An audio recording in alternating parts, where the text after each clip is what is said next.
Good afternoon, respected teachers and everybody over here. I know we are running out of time, so I'll just take 5 minutes of you people.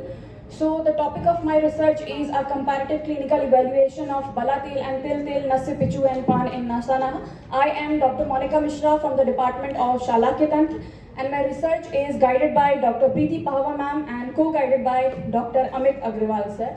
So as we are running out of time, so I'll skip some of the information as what Nasana is and the treatments, then need of the study. These are the previous research works done. The aim and objectives, let's see that.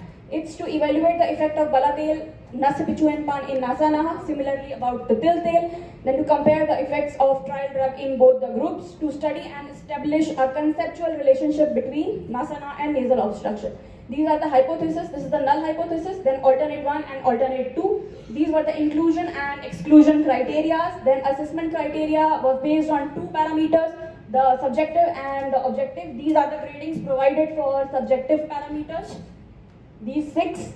And then we have the objective parameters, that is for grading of the DNS, then anterior rhinoscopy, then X-ray PNS Waters view and spatula test. These were the investigations that were done to rule out certain conditions.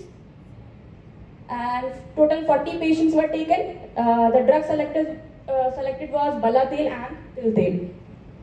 So this is the treatment regime that was followed, Nassi, Pichu and Pan.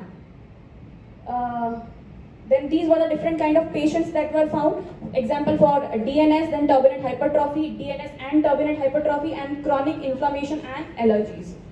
Then the result, mostly the patient that we found of nasal obstruction were from age group 15 and 30 years.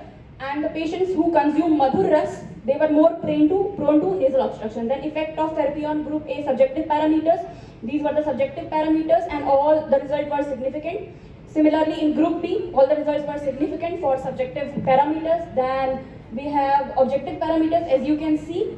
Then all the 3 parameters are completely significant, but grading of the DNS is insignificant. We did not find any change in the grading of DNS. Similarly, in group B, the results followed the same pattern. This is the chart for group B objective. Then in overall effects, these are group A subjective results and group B. Then for objective, we have, these are the results for group B objective, group A objective, and this is for group objective, group B. Now the overall effect, marked improvement was found in 15, then 7 in group A and B respectively, then moderate 2 and 4, mild 3 and 2, and no change 0 and 7. This is the chart for overall effect.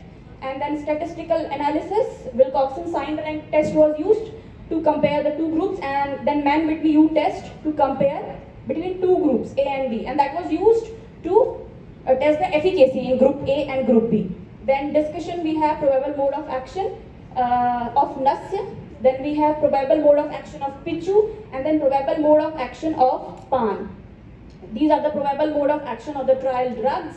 So conclusion is Balatil, Nassi, Pichu and Pan was found more effective in the treatment of the Nasana. None of the case worsened during the treatment, and from the above observation it can be inferred that if long therapeutic treatment is given to the patients of Nasana, better results can be obtained. Thank you.